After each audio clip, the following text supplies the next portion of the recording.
विघ्नहर्ता श्री गणेश, श्री गणेश, श्री गणेश।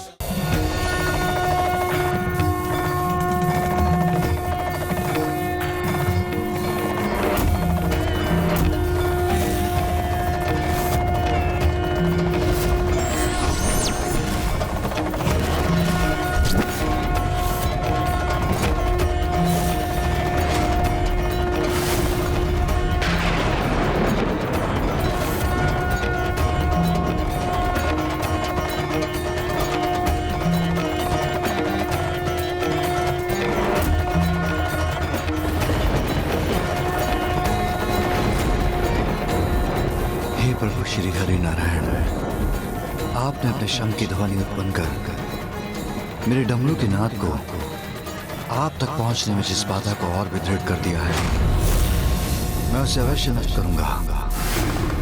फिर उसके लिए चाहे मुझे अपने अस्त्र का प्रयोग ही क्यों न करना पड़े, अपने अस्त्र का प्रयोग ही क्यों न करना पड़े।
प्रभु महादेव और स्वामी की शक्तियों का ऐसा अंतर्विरोध कदापि शुभ नहीं है, इसलिए अब मुझे भी वहां उपस्थित होना ही होगा जहां प्रभु महादेव और स्वामी एक दूसरे के समक्ष हैं।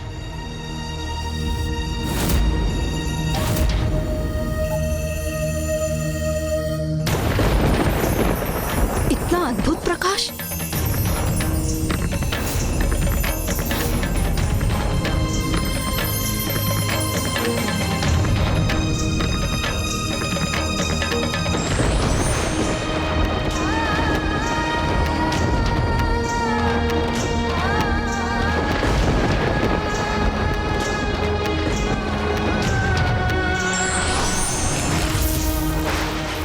अद्भुत, आश्चर्य! प्रभु महादेव और प्रभु श्री हरि नारायण के सौम्य रूप में उनके दर्शन करने का अद्भुत सौभाग्य प्राप्त हो रहा है हमें।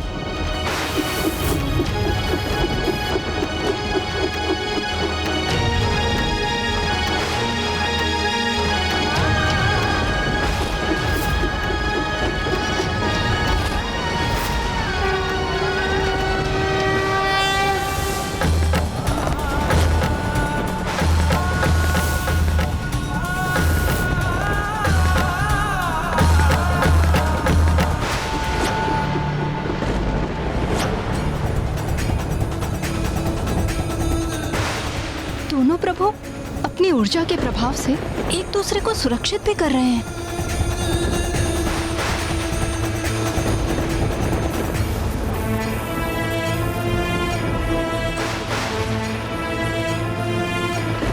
निस्वार्थ प्रेम का कितना अनूठा उदाहरण है ये। भले ही श्री हरि नारायण सब कुछ भूल चुके हों, किंतु उनके अंतर मन में अभी भी महादेव के प्रति अगाध भक्ति और प्रेम है, और कदाचित इसीलिए उनका ही अंश उनके विरुद्ध जाकर महादेव को रक्षित भी कर रहा है।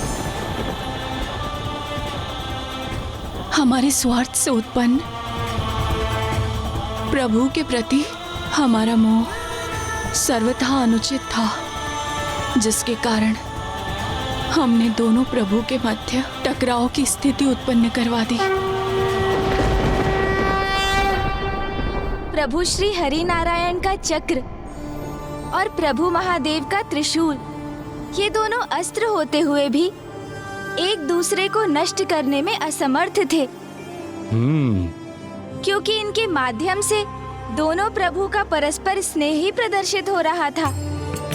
इसीलिए इनके टकराव से जो प्रकाश उत्पन्न हुआ, उसने पंच सुंदरियों के भीतर लोभ और मोह के शेष विकारों को भी नष्ट कर दिया, जिसके कारण वो अनुचित मोह और अटूट स्नेह के भेद को पहचानने में समर्थ हुई।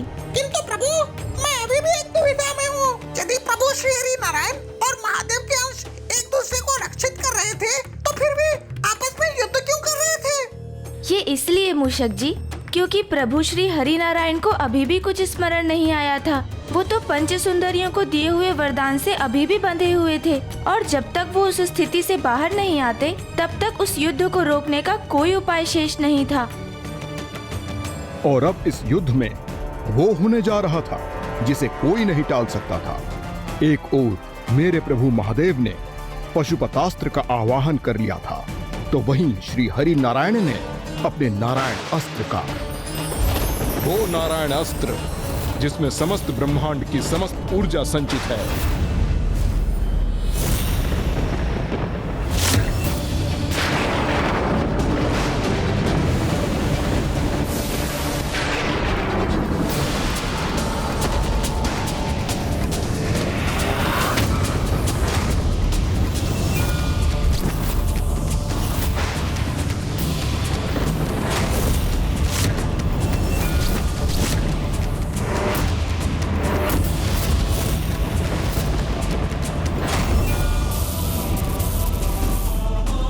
हमारे कारण हमारे पुत्रों की मृत्यु हुई, हमारे कारण हमारे पुत्रों का वध हुआ, समुद्र पाताल को क्षति पहुंची, और अब ये कैसा घोर अनर्थ होने जा रहा है।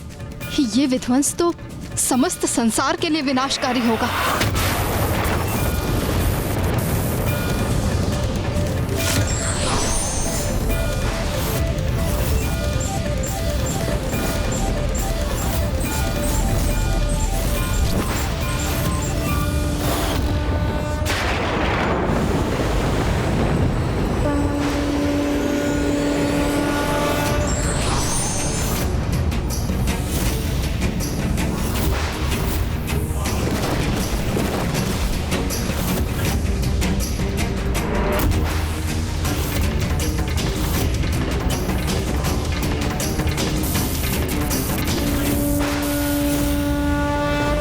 मैं आपसे संघर्ष तब तक करता रहूंगा जब तक कि आपकी स्मृति लौट नहीं आती श्री हरि नारायण।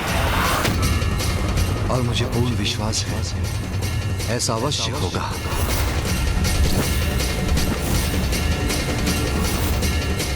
वो पशुपति अस्त्र जिसमें जगत के समस्त जीवों की ऊर्जा समाहित होती है, उसका प्रयोग अब नारायण अस्त्र के विरुद्ध होने जा रहा था।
कहीं मुझे वहाँ पहुँचने में विलम्ब तो नहीं हो गया?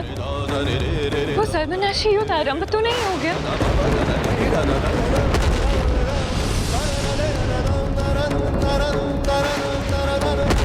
हमें शीघ्र वहाँ पहुँचना होगा।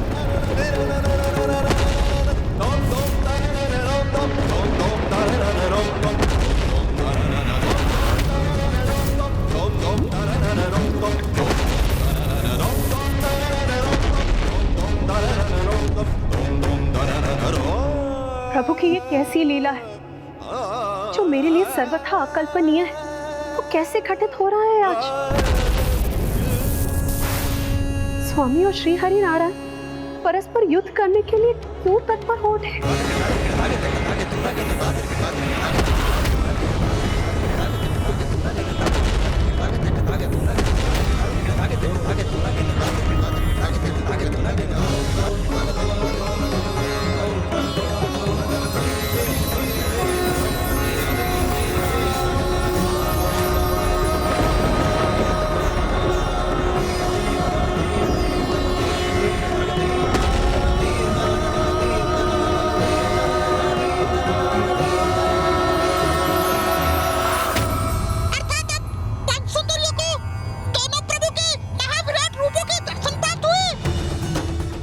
मूषक जी, क्योंकि उनके भीतर के अंतिम दो विकारों अर्थात मद और मात्सर्य अर्थात ईर्ष्या के भाव के भी नष्ट होने के कारण उनका हृदय अब सर्वथा पावन हो चुका था। और ये सत्य है कि जिनके भीतर ये विकार होते हैं वो तो किसी में भी प्रभुत्व के दर्शन करने में असमर्थ रहते हैं, और जो अपने सभी विकारों से मुक्त हो जाते हैं उन्हें कण कण में प्रभु के दर्शन प्राप्त होने लगते हैं। और अब वही हो रहा था उन पंच सुंदरियों के साथ।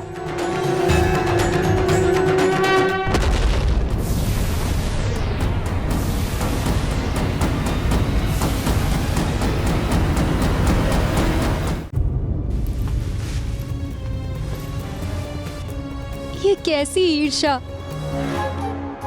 कैसे मात्सर्य के प्रभाव में आ गए थे हम, जो हमने अपने अंदर ही स्थित देवी लक्ष्मी के प्रभु को ही नहीं, जगत से उसके पालनहार को छीनने का पाप किया।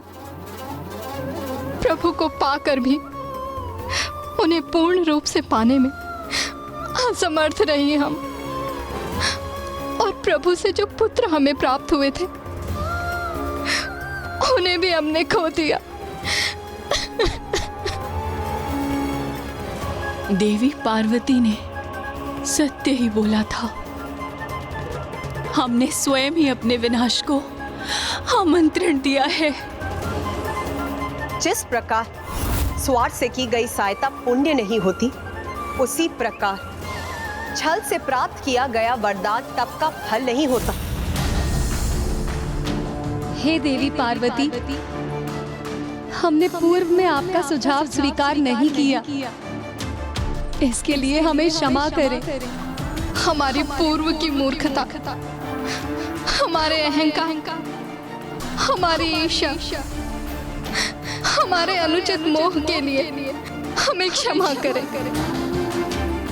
इस अनिष्ट को भी रोकने में हमारी सहायता करें देवी, हमारी सहायता करें। हमारा ये करबद्ध निवेदन स्वीकार कीजिए देवी। स्वीकार कीजिए देवी। मैंने तो पूर्व में ही कहा था, ऐसी भूल मत कर और अपने दोष के लिए प्रभु से क्षमा मांग। मुक्त कर दो श्री हरि नारायण को अपने वरदान के बंधन से और लौटा दो उनको उनकी अर्धांगिनी देवी लक्ष्मी।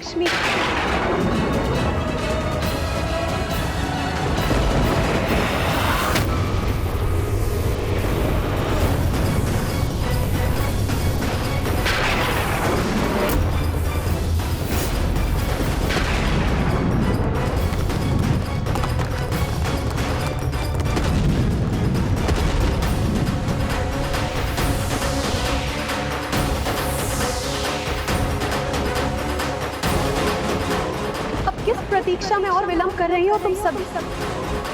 लौटा दो श्री हरि नारायण को देवी लक्ष्मी को, मुक्त कर दो उन्हें अपने बंधन से।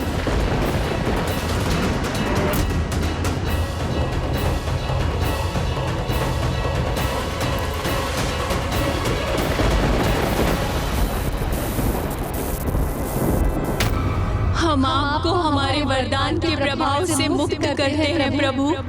अब आपको न महादेव, न देवी लक्ष्मी और न ही उस जगत को भूलने की आवश्यकता है जिसके पालनहार हैं आप। लौट जाइए अपनों के पास, लौट जाइए अपनों के पास, लौट जाइए अपनों के पास।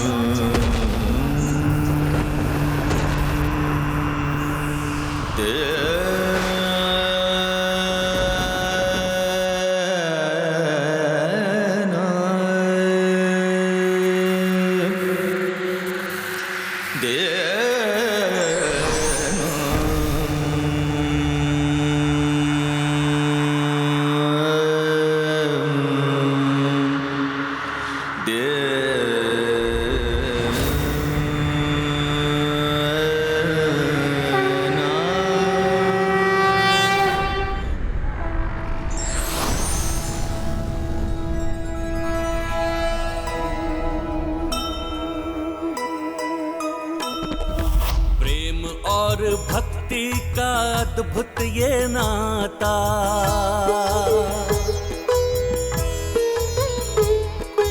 विष्णु और शिव जी के प्रेम को दर्शाए। आँखों में झलक रहे भाव सभी मन के, एक दूसरे को प्रभु देखे ही जाए। हृदय में विष्णु जी के शिव की छवि है, शिव जी के हृदय में विष्णु समाए।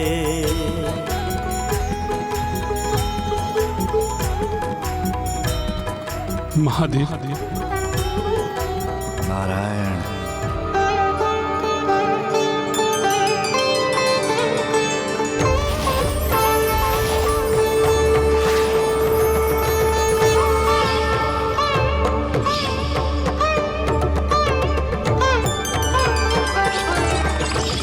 देवी लक्ष्मी।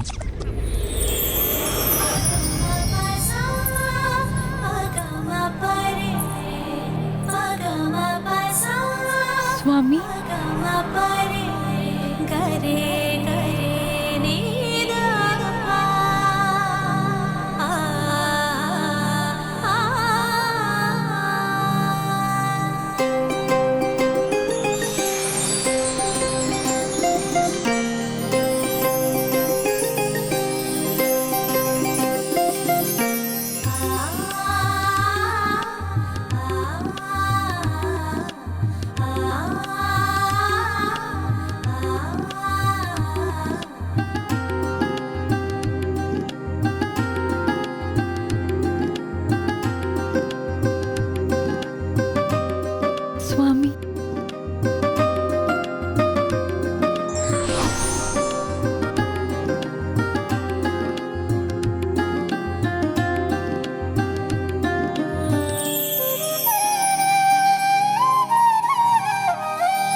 जहाँ हमें आपकी भक्ति में लीन होना चाहिए था, वहीं हमने आपसे अनुचित मोह किया। जहाँ हमें बहन लक्ष्मी की प्रसन्नता पे आनंदित होना चाहिए था, वहाँ हमने उनसे ईर्ष्या का भाव रखा। हमें हमारी इस भूल के लिए और इस बड़े दोष के लिए क्षमा करें प्रभु। क्षमा करें प्रभु, क्षमा करें, क्षमा करें प्रभु, क्षमा करें।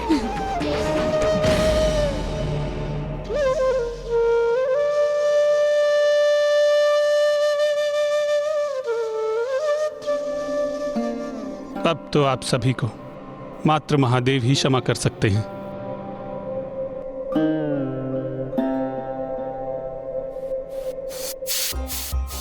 हे दयानिधान, हे प्रभु शिव शंकर, हे महादेव, हमने आपका अपमान करने का दुस्साहस किया है, घोर पाप किया है।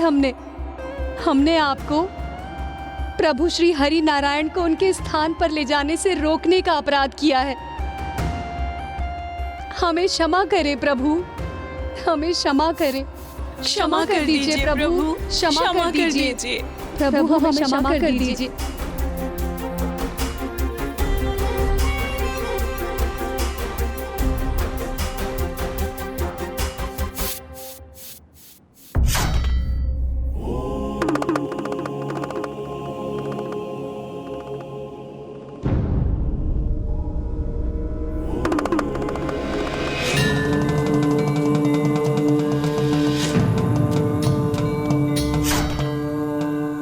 जो अपना नहीं पराया हो, उसके प्रति मोह का अर्थ मात्सर्य अर्थात ईर्ष्या, और मात्सर्य का अर्थ तो विनाश ही है। प्रत्येक जीव को इसका सदैव ध्यान रखना चाहिए, क्योंकि जब भी ईर्ष्या का जन्म होता है तो वो ईर्ष्या सर्वनाश के साथ ही मिटती है।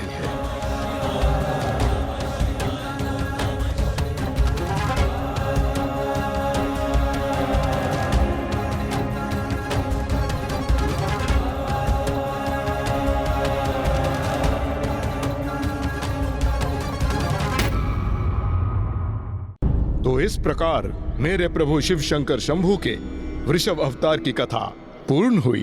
अर्थात प्रभु ने अपने प्रभु वृषभ अवतार से उत्तम जीवन का एक नवीन सूत्र स्थापित किया कि कभी भी किसी पराई वस्तु अथवा व्यक्ति के प्रति मोहित नहीं होना चाहिए, और ना ही किसी भी प्रकार की ईर्ष्या को अपने हृदय में स्थान देना चाहिए, क्योंकि जो पराया है वो कभी अपना नहीं हो सकता।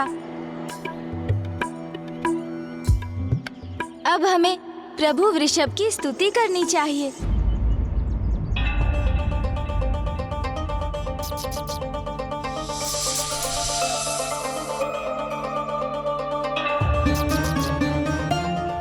गौरीपुत्र, मूषक जी स्वयं छोटे आकार के हैं, उनका हृदय भी छोटा ही है, इसलिए कदाचित हमारे द्वारा प्रभु की स्तुति के उपरांत जब प्रभु यहाँ प्रकट होंगे तो उनके इतने उग्र अवतार के दर्शन करने से वो विचलित न हो जाए। गौरीपुत्र, मूषक जी ने तो कोई भूल नहीं की है लंकेश, इसलिए प्रभु के किसी भी रूप में उनके दर्शन करने में मूषक जी को तो कोई भय नहीं।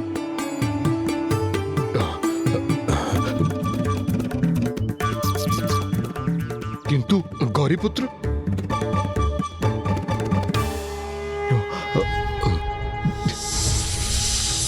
त्रयंबकं सदाशिवं नमामि हे उमापति जय नीलकंठ जय अनंत नमोस्तुते नमोस्तुते। हो भोलेनाथ भक्तों के हो कष्ट से निवारते, ये सृष्टि सारी संकटों से शिव ही है उबारते। ओम नमः शिवाय, ओम नमः शिवाय, ओम नमः शिवाय, ओम नमः शिवाय, ओम नमः शिवाय, ओम नमः शिवाय। जो भक्तों के आह्वान को विष्णु जी पाताल लोक गए, वरदान वश हो स्त्रियों के संग ही रहने लगे। सुनकर आक्रोश शिव जी ने अवतार वृषभ का लिया, वध करके विष्णु पुत्र का कल्याण जग का है किया। ओम नमः शिवाय, ओम नमः शिवाय, ओम नमः शिवाय, ओम नमः शिवाय। प्रणाम प्रभु। प्रणाम प्रभु।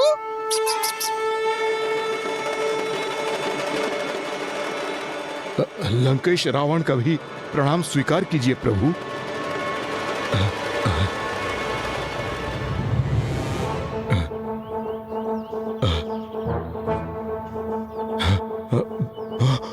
रावण, आपको मुझसे भयभीत होने की कोई आवश्यकता नहीं।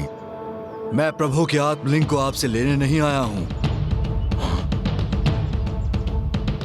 मैं भयभीत नहीं हूं प्रभु, क्योंकि मुझे ज्ञात है कि मेरे प्रभु के आत्मलिंग को मुझसे कोई नहीं छीन सकता। और शीघ्र ही मैं इनके साथ लंका नगरी भी पहुंच जाऊंगा, क्योंकि इस वन के उस पार कोंकण है और वहीं से कुछ दूर सागर तट, और फिर मेरी लंका। आज के सूर्यास्त के पूर्व ही ये लंकेश अपनी नगरी में होगा। आप भूल रहे हैं लंकेश, तट के निकट पहुंचने पर भी नौका का डूबना संभव है, और फिर यहाँ जो कुछ भी पराया है वो तो पराया ही रहता है।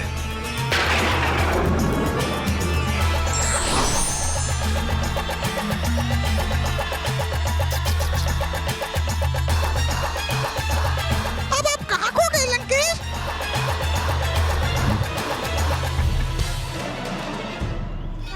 आप ऐसे स्तब्ध क्यों रह गए लंकेश?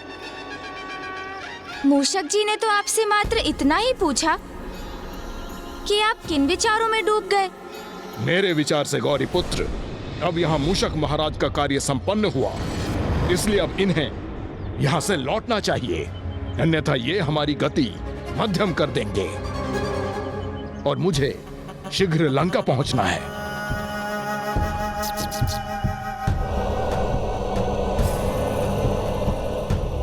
वैसे भी आगे इस वन के मार्ग में सर्प और अजगर हैं। तब तो आप दोनों ही आगे बढ़िए, मैं स्वयं ही लौट जाता हूँ।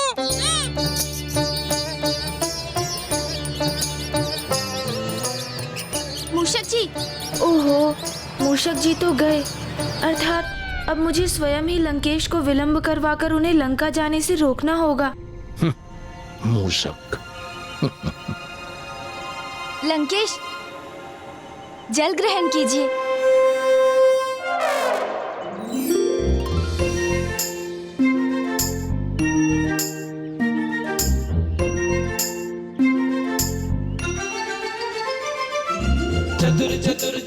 क्या हुआ गौरी पुत्र, अब आप कहाँ खो गए? मैं तो बस इसी को लेकर चिंतित हूँ लंकेश, कि कहीं प्रभु वृषभ के वचन सत्य ना हो जाएं। किंतु आप तो उन्हें लेकर तनिक भी व्यथित नहीं।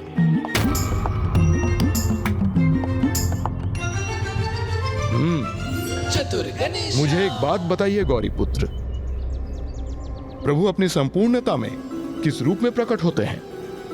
प्रभु के समस्त रूप, समस्त अवतार तो एक ही हैं, किंतु महादेव ही देवों के देव हैं, वो ही सर्वोच्च हैं।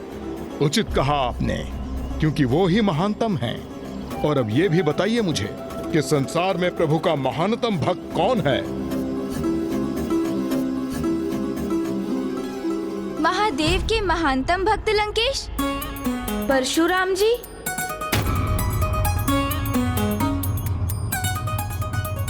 गौरी पुत्र, मैं आपसे प्रभु शिव शंकर शंभु के महानतम भक्त को लेकर प्रश्न कर रहा हूँ। ओह, वो तो भक्त मार्कंडेय हुए लंकेश। उचित है, ऋषि मार्कंडेय प्रभु के महान भक्त अवश्य हैं, किंतु मैंने तो उनके महानतम भक्त के विषय में पूछा था, जो मैं हूँ। और प्रभु के महानतम भक्त के साथ कुछ भी अनुचित कैसे घटित हो सकता है? इसलिए मुझे कोई चिंता नहीं। अवश्य।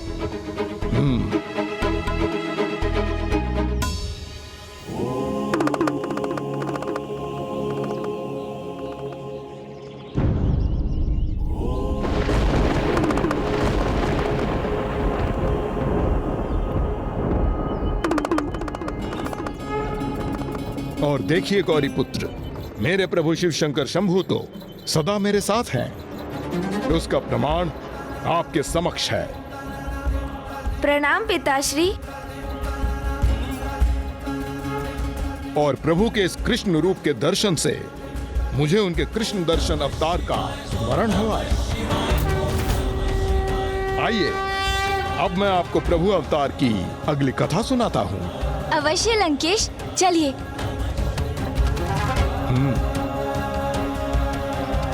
वो कृष्ण दर्शन अवतार जिन्होंने जगत को ये सीख दी कि कभी किसी वस्तु अथवा यहाँ तक कि स्वयं अपने पुण्यों के प्रति कोई आस्तिक नहीं होना चाहिए।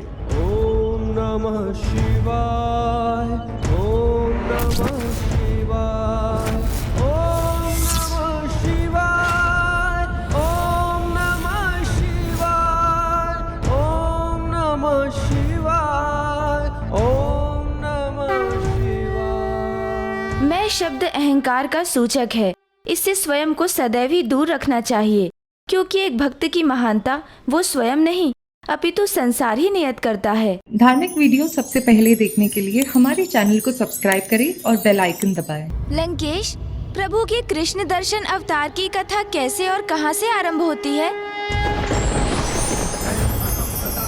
गौरी पुत्र, इस कथा का आरंभ इक्ष्वाकु वंशीय मनु राजा श्राद्ध देव से होती है, जिन्हें 9 शक्तिशाली पुत्रों का सुख प्राप्त था और ये सभी पुत्र गुण और पराक्रम में अद्वितीय थे।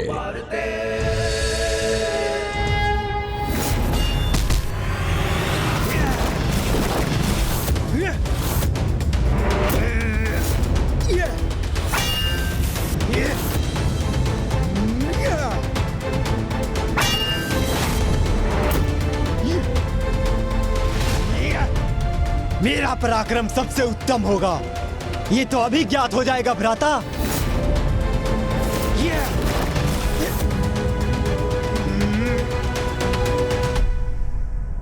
सावधान भ्राता। संभालिए मेरा वार भ्राता।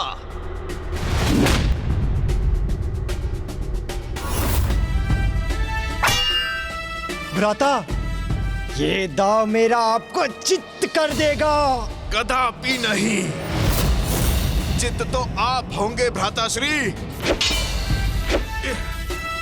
या, या,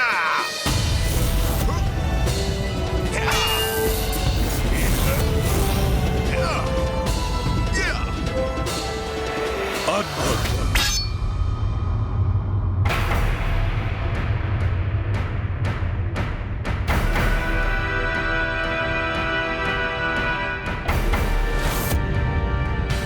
प्रणाम पिताजी। तुम 8 पुत्रों पर मुझे गर्व है। तुम्हारा पराक्रम, तुम्हारा युद्ध कौशल अद्भुत है। बस इस बात का दुख है कि वो यहां नहीं है।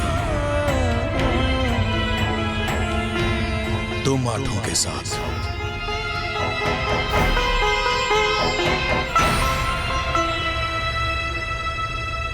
वो कौन लंकेश? महाराज श्राद्ध देव किसका उल्लेख कर रहे थे? इस कथा के नायक नभग, इस कथा के नायक नभग, कथा के नायक नभग महाराज श्राद्ध देव के 9वें पुत्र होने के कारण पड़ा था। अपने अन्य भ्राताओं के समान नभग भी शक्ति संपन्न थे, किंतु अस्त्र शस्त्र का अभ्यास करने के स्थान पर उन्हें तो आध्यात्मिक अभ्यास में अधिक रुचि थी।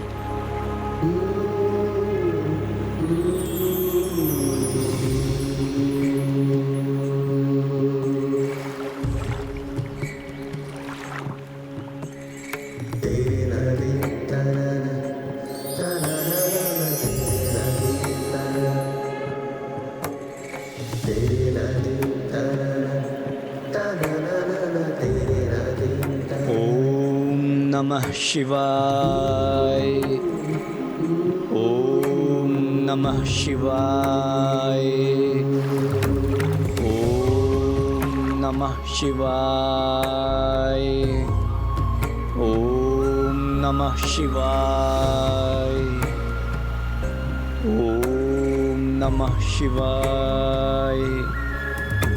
ओम नमः शिवाय।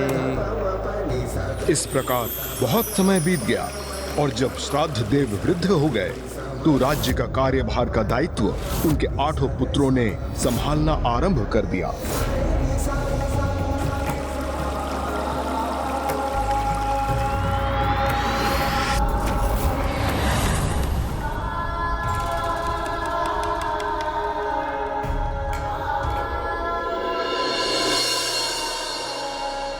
पिताजी, इस बार भी आप भ्राता नभक का विचार कर हमारे इस प्रस्ताव को अस्वीकार मत कर दीजिएगा। क्यों ना विचार करूं मैं उसके बारे में। वो मेरा पुत्र और तुम्हारा भ्राता है। मेरे ऊपर और समस्त राज्य के ऊपर उसका भी उतना ही अधिकार है जितना तुम सभी का है। हाँ पिताजी, उचित कहा आपने, किंतु अधिकार प्राप्त करने के लिए कर्तव्यों का पालन करना पड़ता है। उनकी अनुपस्थिति में इतने वर्षों से हम 8 भ्राता इस राज्य का देख रेख कर रहे हैं, फिर इस राज्य पर अनुज नभक के अधिकार का क्या औचित्य है? और पिताजी, ये तो आपको भी ज्ञात है कि भ्राता नभक राजपाट में नहीं अपितु मात्र पूजा पाठ में रुचि रखते हैं। और जो अब नहीं लौटा वो भला कब तक लौटेगा? और पिताजी, हम उसकी प्रतीक्षा क्यों करें जिसने ना पुत्र का उत्तरदायित्व निभाया और ना राजपुत्र का? इसलिए जो आपके पास नहीं है उनकी चिंता त्याग कर जो आपके पास है उनकी चिंता करे पिताश्री। अपने राज्य को 8 भागों में विभाजित कर हम सभी भ्राताओं को सौंप दीजिए, जिससे हम सुचारू रूप से राजकाज के दायित्वों को संभाल सकें।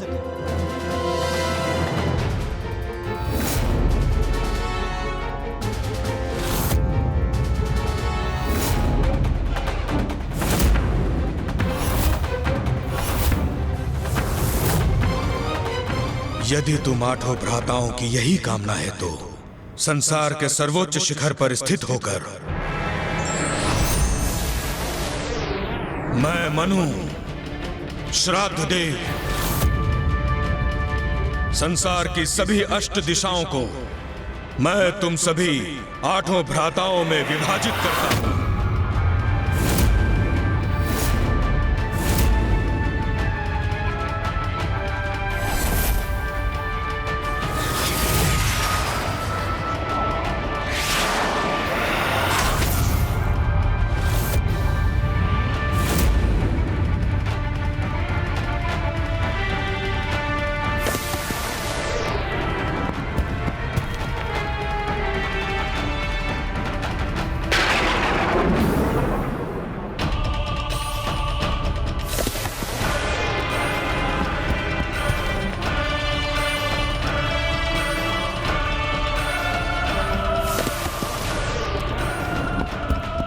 संसार के संपूर्ण थल, समस्त पर्वत, द्वीप, वन, नदियां, सागर मैं 8 भ्राताओं में दिशाओं के अनुसार बांटकर प्रदान करता हूं।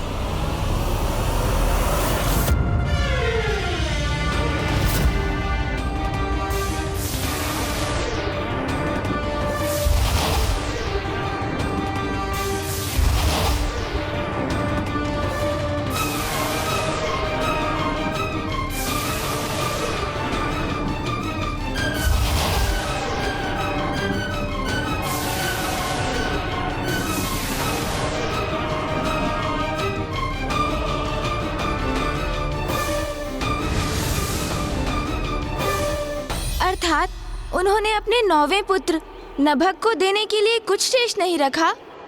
हाँ गौरी पुत्र, उनका संपूर्ण राज्य अर्थात उनके पास जो भी था वो उनके 8 पुत्रों में विभाजित हो चुका था, तो नभक के लिए तो कुछ भी शेष नहीं रहा।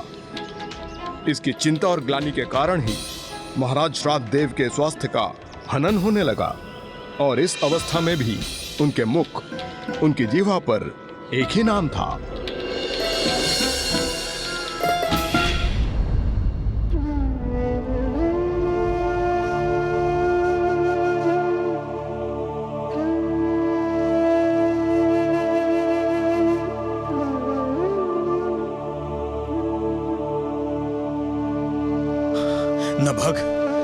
नभग,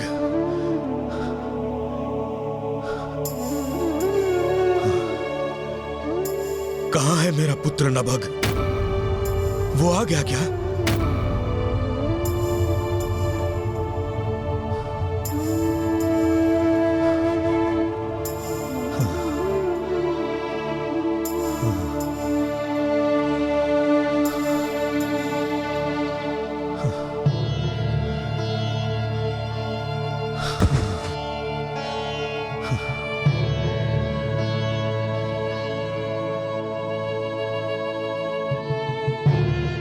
पिताजी, हम सब आपकी सेवा करते हैं, किंतु आपके मुख पर एक ही नाम रहता है, हमारे उस अनुज नभग का।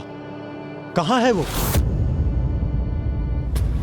ओम नमः शिवाय। कभी उसने आपका अथवा हमारा स्मरण किया है? ये भी ज्ञात है हमें। हे प्रभु, आज महाशिवरात्रि का पर्व है, इसलिए मैं अपने पिता और भ्राताओं की ओर से जल अभिषेक करने का इच्छुक हूं।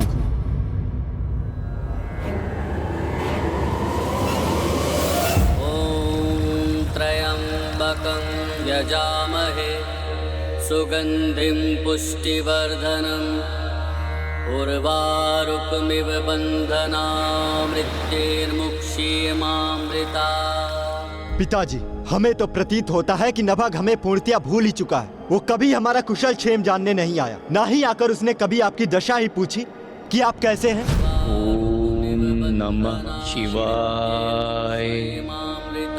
हे प्रभु, कृपा कर मेरे इस जल अभिषेक का फल मेरे पिता और मेरे भ्राताओं को प्रदान करें।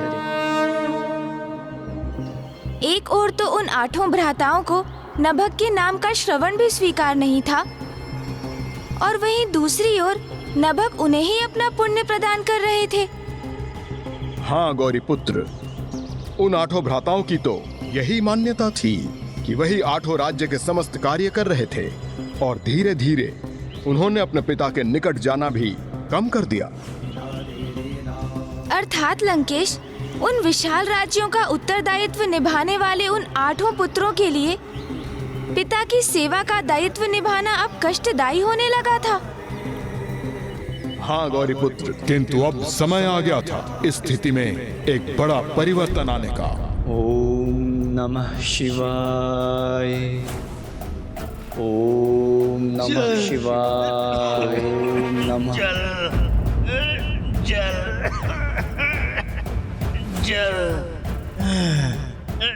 ये वृद्ध उस जलाशय तक पहुंचकर अपनी प्यास को शांत करना चाहता है।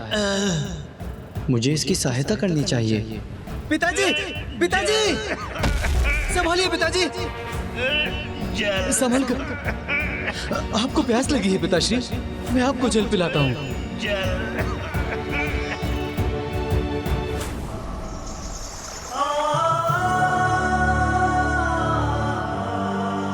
अद्भुत है पिता और पुत्र का संबंध।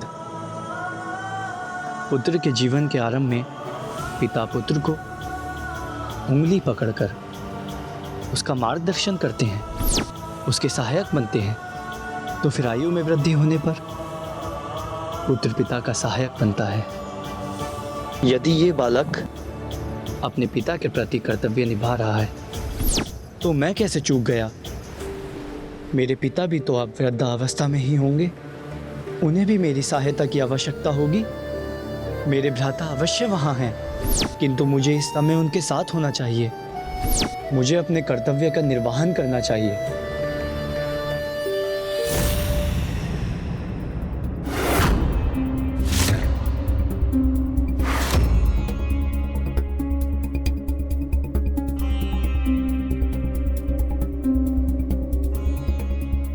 ये यहाँ का कैसा विचित्र दृश्य है।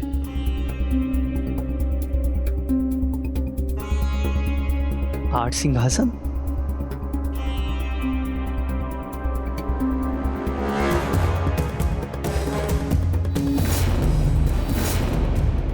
किंतु यहाँ तो पिताजी के विराजमान होने के लिए एक ही सिंहासन स्थित होता था।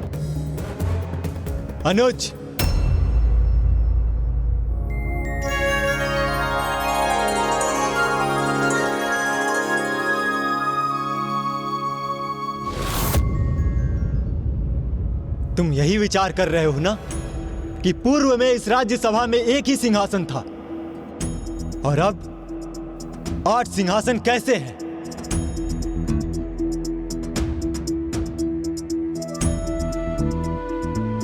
अनुज, ऐसा इसलिए है अनुज नभग क्योंकि पिताजी ने सब कुछ हम 8 भ्राताओं में विभाजित कर दिया है और हमें हमारा सिंहासन सौंपकर स्वयं राजकाज के सभी दायित्वों से निवृत्त हो गए हैं।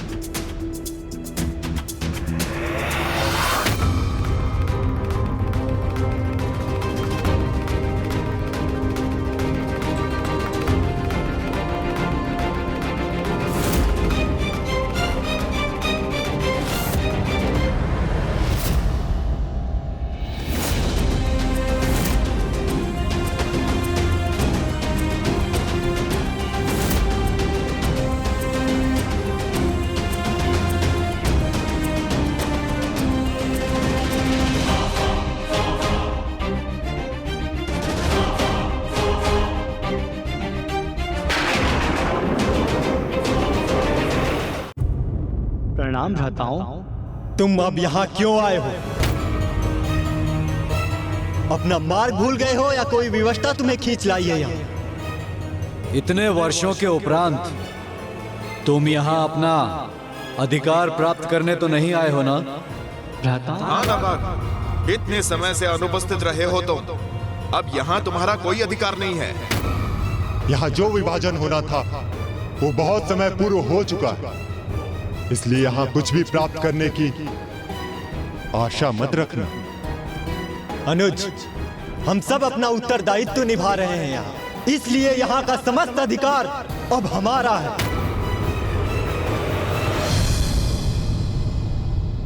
भ्राताओं, मेरी सर्वप्रथम ये जिज्ञासा तो शांत कीजिए कि आप सभी कैसे हैं और पिताजी वो कहाँ हैं?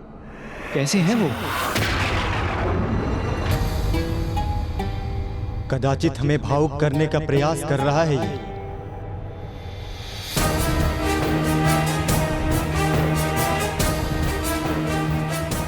बात टालने का प्रयास मत करो अनुज। ये बताओ कि इतने वर्षों के उपरांत यहाँ आने का क्या उद्देश्य है? इतने वर्षों के लिए मैं कहाँ था, किस अवस्था में था, आज तक लौटा क्यों नहीं, ये सब तो ज्ञात नहीं करना चाहते आप? बस आपको एक ही जिज्ञासा है कि मैं आज अचानक यहाँ क्यों और मेरा यहाँ आने का क्या आशय है?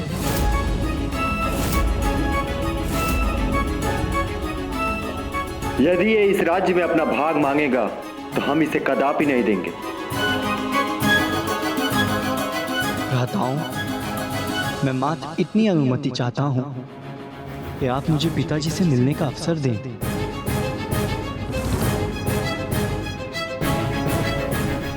मुझे आशा है कि आप अपने अनुज को इतना अधिकार तो दे ही देंगे।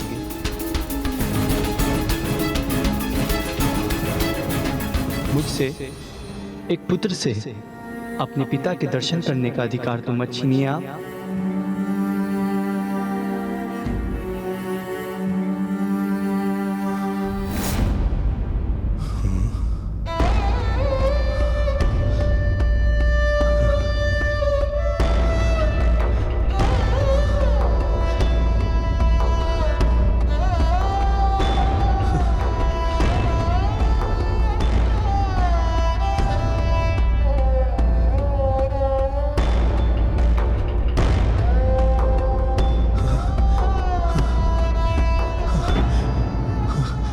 नभग,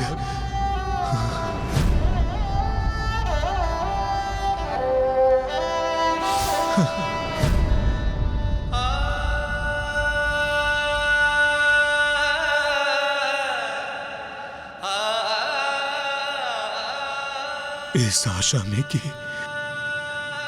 मेरा सबसे छोटा पुत्र मुझसे भेंट करने आया है, मैं प्रत्येक बार की भांति इस बार पीछे मुड़कर नहीं देखूंगा। क्योंकि इस वृद्ध हृदय में अब और निराशा सहन करने की शक्ति एवं साहस नहीं है। पिताजी,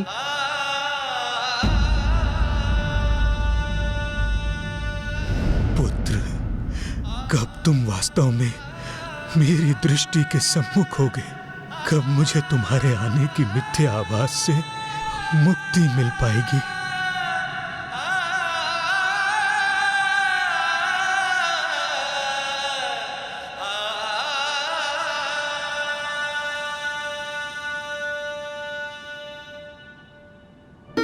पूर्व में मात्र मुझे इस बात का आभास होता है कि नभग मुझे मिलने आया है, किंतु इस बार तो उसकी पुकार सुनाई दे रही है मुझे। ये स्वर तो आपके नभग का ही है। देखिए पिताजी, आपका नभग ही आया है यहाँ।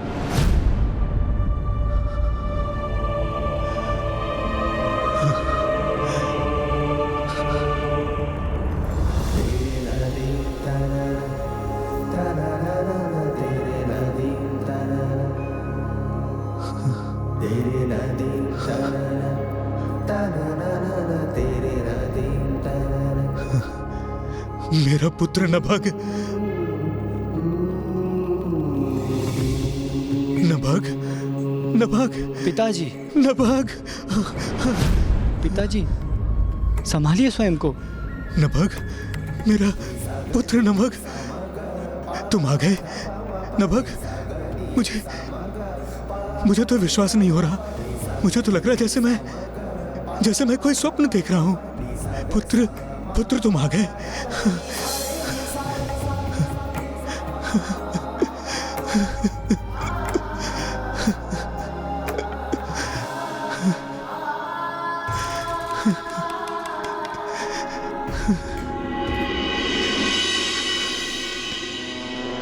भ्राता, पिताजी अनुज को देखकर कुछ अधिक ही भावुक नहीं हो रहे हैं? कहीं हम में से किसी एक का भाग इसे सौंप न दे। वर्षों बाद स्मरण हुआ है इसे पिताजी का, जबकि वर्षों से सेवा हम कर रहे थे, और इसका फल ये पाना चाहता है। आपके दर्शन कर मुझे अत्यंत आनंद का आभास हो रहा है पिताजी। मेरा प्रणाम स्वीकार कीजिए।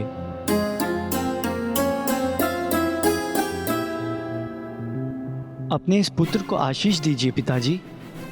पुत्र, मेरे पास तुम्हें देने के लिए कुछ भी नहीं है। मेरे पास जो कुछ भी था मैं तुम्हारे 8 भ्राताओं में विभाजित कर चुका हूं। आप उसकी चिंता मत कीजिए पिताजी। अनुज नभग को कुछ नहीं चाहिए आपसे। नहीं भ्राता, मुझे मेरा भाग, मेरा अधिकार चाहिए। नहीं भ्राता, मुझे मेरा भाग, मेरा अधिकार चाहिए।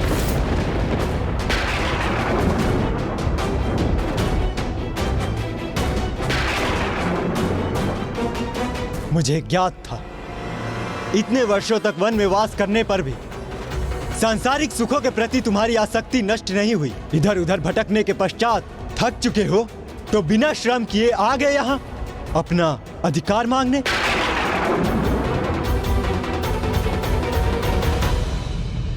पिताश्री, मैं भी तो आप ही का पुत्र हूँ। पुत्र, मैं वन में आप सभी के लिए कुशलता हेतु तपस्या कर रहा था।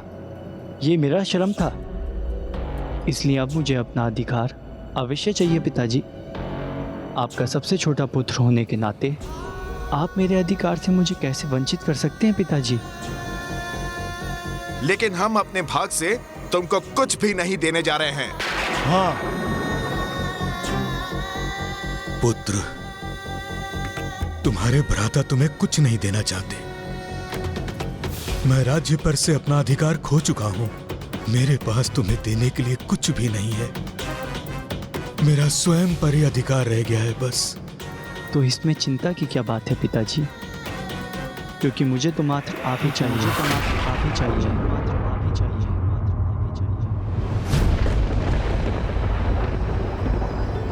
क्या क्या मांगा आपने पिताजी से?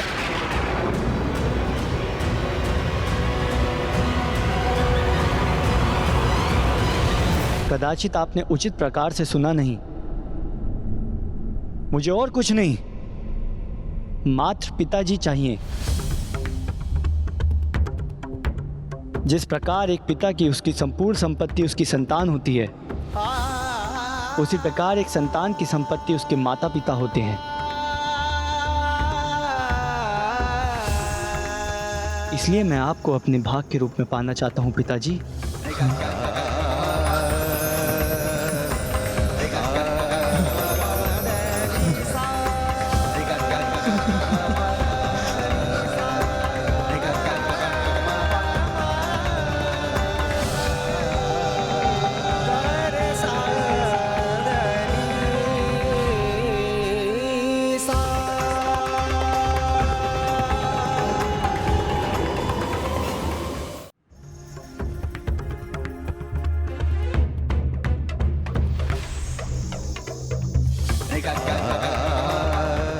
क्यों? नभग को देखकर संशय में थे ना तुम सभी? इसी विचार से ना कि उसे अभी भी राजपाट के प्रति आसक्ति है और उसमें ही वो अपना भाग प्राप्त करने आया है। बाल्य अवस्था में जिसका परित्याग कर उसने सेवा भाव को अपनाया था, उस राज्य और संपत्ति के मोह के अंधकूप में तो तुम सभी डूबे हुए हो। और तुम्हारी इसी आसक्ति के कारण तुम इतने वर्षों उपरांत लौटे अपने छोटे भ्राता के प्रति तनिक भी स्नेह नहीं दर्शा सके। उसे अपने अंग से लगाने के विपरीत ये सोचने लगे कहीं वो तुम्हारे कंठ की फांस ना बन जाए। तुमसे तुम्हारे राज का एक भाग ना प्राप्त कर ले। कहो, शांत क्यों हो? पिताजी, आप भ्राताओं पे क्रोध ना करें, इसमें इनका दोष नहीं है।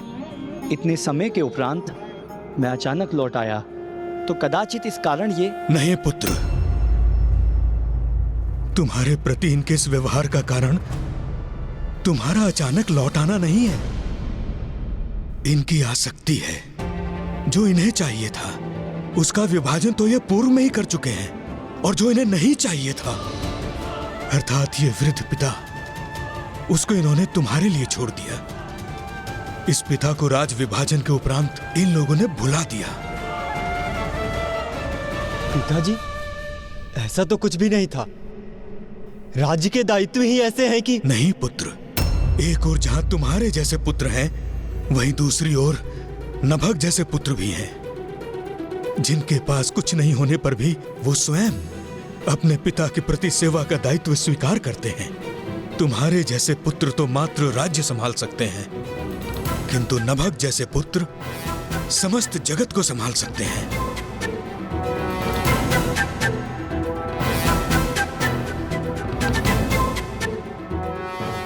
और इस प्रकार नभग अपने पिता के साथ महल छोड़ अब एक कुटिया में रहने लगे।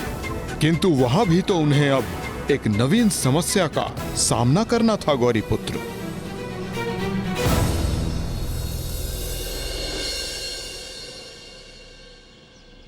ये लीजिए पिताश्री, फल ग्रहण कीजिए। पुत्र, तुम भी कुछ फल क्यों नहीं ग्रहण करते हो? मुझे तनिक भी भूख नहीं है। मेरा उदर पूर्ण रूप से भरा हुआ है। उदर भरा हुआ है या तुम मुझे जो फल प्रस्तुत कर रहे हो उसके अतिरिक्त भोजन के लिए तुम्हारे पास कुछ भी नहीं? नहीं नहीं पिताजी, ये सत्य है। मेरा उदर पूर्ण रूप से भरा हुआ है। तुम्हारा उदर तो मेरी सेवा से ही भर जाता है। पुत्र, मुझे इस बात का बहुत दुख है कि मैंने अपना सारा राजपाट तुम्हारे भ्राताओं को दे दिया, और यदि तुम्हें कुछ प्राप्त हुआ वो इस वृद्ध पिता की देखरेख का उत्तरदायित्व। इस उत्तरदायित्व को निभाने का फल तो मुझे अवश्य प्राप्त होगा पिताजी। आपका पुत्र सारी व्यवस्था कर लेगा, क्योंकि जिन प्रभु ने ये उदर दिया है उसे भरने का उपाय वे अवश्य देंगे। मार्ग है पुत्र, मार्ग है। यहाँ निकट में ही अंग्रेज गोत्रीय ब्राह्मण वास करते हैं। वो एक महायज्ञ कर रहे हैं।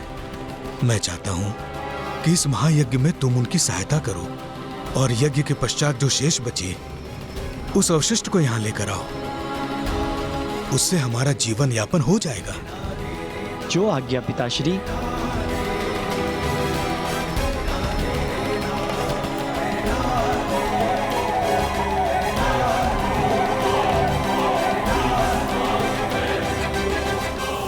पिता के आदेश पर नभग उस स्थल की ओर बढ़ तो गए थे, किंतु उन्हें इसका तनिक भी अनुमान न था कि वहां क्या घटित होने वाला था।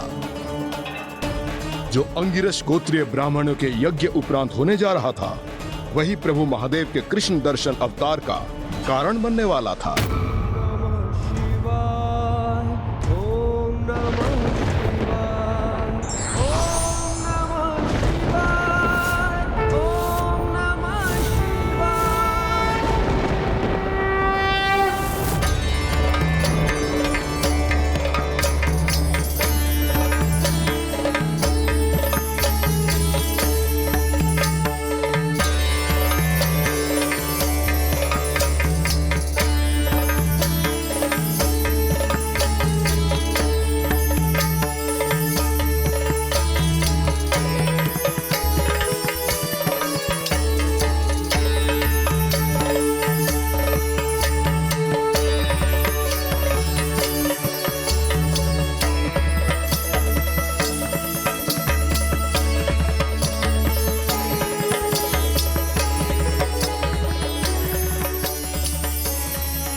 ये कैसा विचित्र यज्ञ स्थल है जहां मुझे मात्र कुछ गतिशील दिव्य ऊर्जाओं के ही दर्शन प्राप्त हो रहे हैं।